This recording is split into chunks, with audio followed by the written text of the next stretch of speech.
Hi, and welcome to For Your Review. I'm your host, Scott Birmingham, and again we have a one-on-one. This time we have an interview here in studio with Ellen Hubbard, who has a film that's kind of in the midst of post-production right now. It's called The Museum of Government Waste.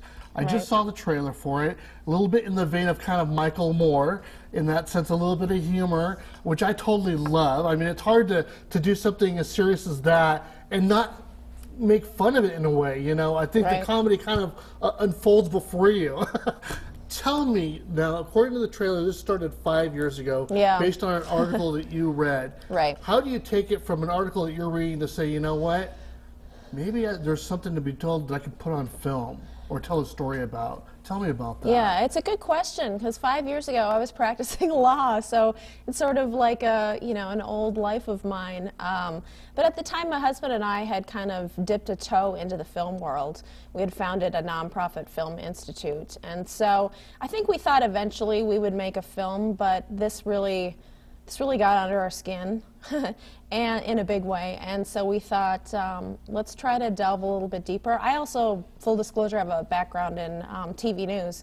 I was a bit of an investigative journalist, and so that's always kind of my great desire, is to try to uncover the truth about any situation, and this was something that really bothered us as regular citizens, so we thought, what the heck, let's go to Washington and see if we can do something about it. Now, the film is Museum of Government Waste. Let's give those who've never even heard of the title, they have no clue what this movie's about. What's kind of a thumbnail of the gist of the movie?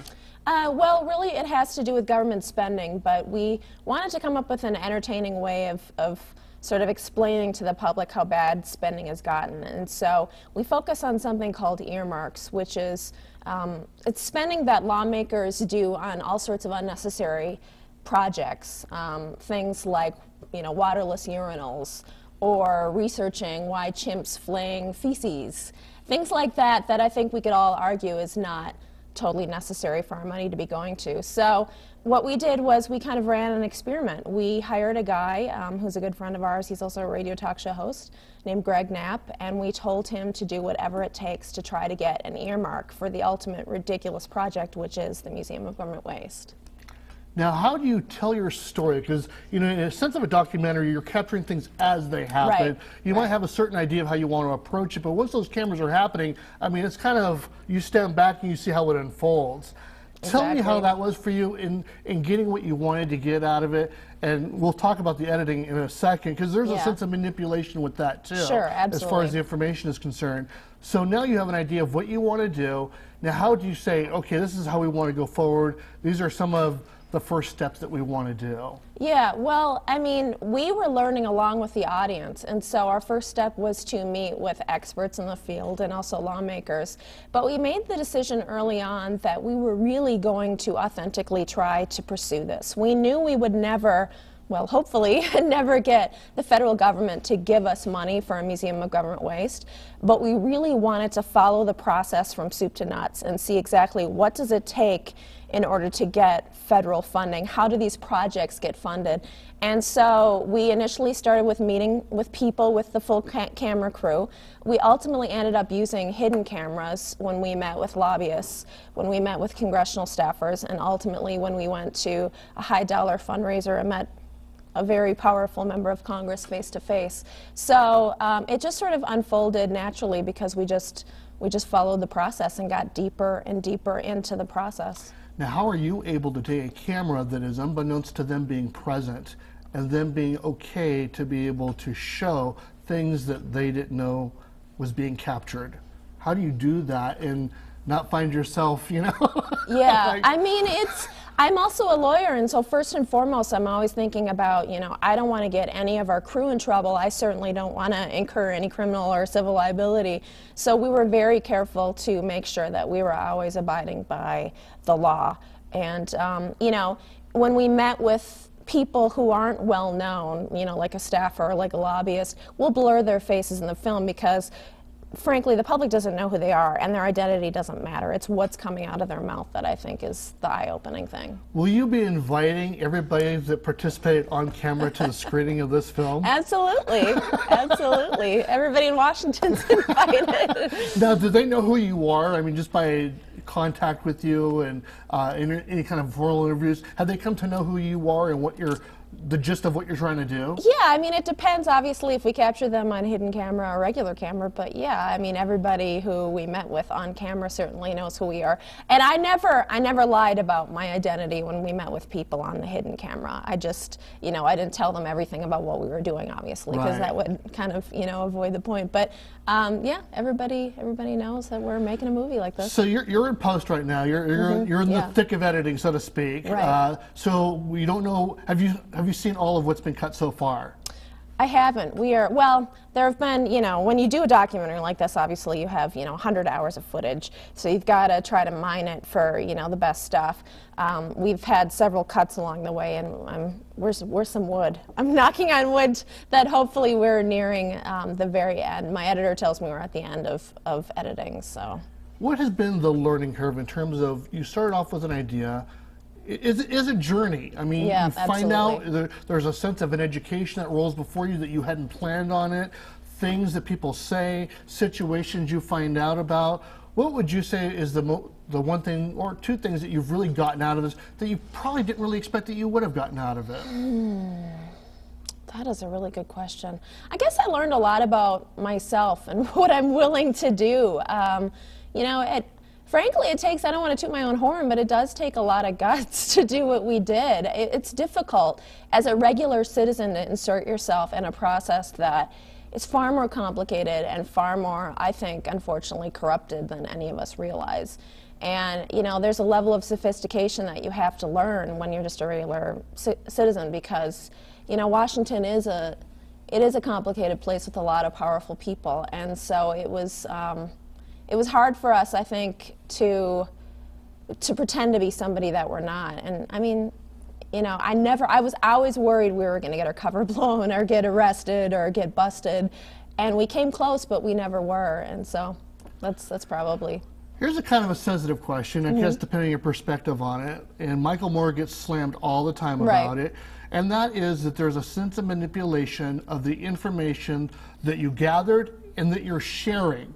I mean, obviously you can't keep a full 3-hour conversation on film. Right. You have to cut out what you need to tell your story, the point that you're trying to make. Right. So there definitely is a sense of manipulation, and no one else other than you and your editor in that room knowing what you're keeping and what you're not keeping. How do you try to not cross the line? You're having some humor in it. It's funny, and like I said earlier, it's hard not to. But how do you keep it from being a parody, but keeping, you know what, this really is what they said. I'm not adding to it, and I'm not, you know, making a bigger deal out of it than what it is. How do you maintain that balance so that the audience can not feel like they were gypped, you know? Yeah. That is a great question because you're right. I mean, a documentary is not like, you know, you flip on the camera and we sit and watch what unfolds in front of the lens for 2 hours.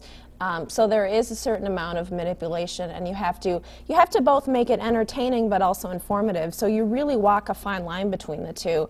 I mean, I would say, you know, when it comes to the things that come out of people's mouths that I found shocking, you know, these meetings were short. We got to the point pretty quickly. You know, my integrity is on the line ultimately at the end of the day. This is my first film, and I wanna make future films, and so it's important for me that the audience trusts what I'm doing and that people realize, you know, I don't have an agenda. I just wanted to uncover the truth. And so, yeah, I mean, it's a really, really good question. It's a really difficult question, but the best thing I can do is just lay it all out there and let people decide for themselves. Well, one thing I rarely do, and I'm going to do it on this particular interview just because it makes the point. I will usually always take a snippet, and through this conversation, viewers will see snippets of it. But at the very ending of our interview here, which is going to wrap up any second here, is we're going to play the entire trailer. So you can judge for yourself of at least what the setup is and what it's going to be like. So when they go see your film, I can at least say it's presented in an unedited version. I don't want to manipulate your trailer at all. So I want to play it in full. We'll play it in full. Is there anything that you would like the audience to walk away with? You've seen the trailer. You know it was. What's the one thing you would like your audience to know going into it to say, this is what I would hopefully, one, draw you to want to see it, but two, what I want you to walk out of the theater getting out of it? Just that, you know, it was really was a labor of love for us, but it was a ruthless pursuit of the truth. I want people to know that I don't have an agenda. Sure, I want them to be entertained, but you know, I hope like myself, you know, they really understand better the system and the process, because at the end of the day, you know, this is about a concerned citizen wanting the federal government to be more responsible with their money. And I hope that they're as outraged as I am and that they want to do something about it. My last question is the fact that you'll have a done deal film here shortly. You'll be showing it. Are you planning to do a local screening of it?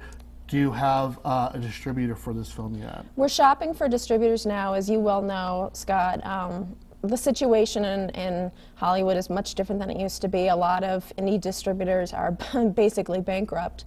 So it's a uphill battle for a lot of indie filmmakers, because you've got to essentially raise P&A and, you know, distribution money. So that's where we are now, and hopefully it will be in theaters this fall. Well, if it comes out to Reno, let's have you back again. I'd love to. Talk about it again. That'd be okay? great. Thank you. Thank you, Ellen, for coming in. Again, her movie is called The Museum of Government Waste. And I think the trailer, well, is pretty self-explanatory. So kick back and watch this trailer for the new movie. Until next time, I'm your host, Scott Birmingham, and this has been a one-on-one. And this is for your review. Do I look straight into the camera? Yeah. That's my husband. And that's me. 5 years ago, I read an article that a congressional staffer secretly forced Congress to pay for a park so he could walk his dog. He did it by getting what's called an earmark. Earmarks have become notorious. An earmark has come to mean a member of Congress earmarking federal money for a pet program or project. That's when we got an idea. What if we tried to get an earmark? Who's on top of the Capitol building? Anybody know?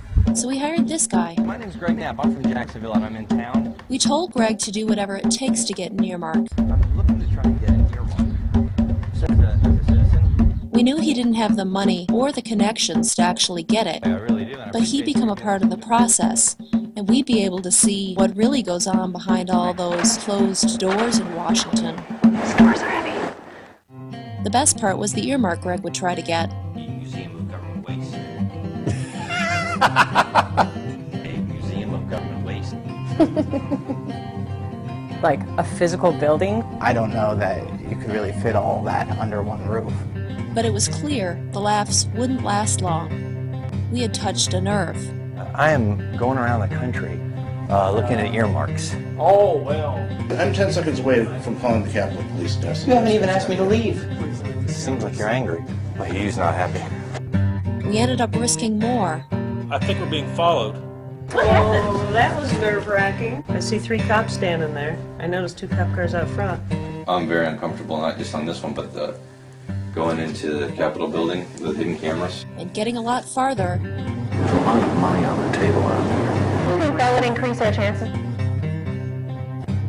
There's an artful way to do this, okay? You can't trust anybody with too much power. Than we ever imagined. Will you help me get the Museum of Government Waste here? Earmarks are the gateway drug to overspending. Members of Congress are very addicted to this system. Some very good people came to Washington for all the right reasons. It's a mess, it's out of control. And then over time they got corrupted. Sometimes ridiculing the ridiculous is what you have to do to make some changes.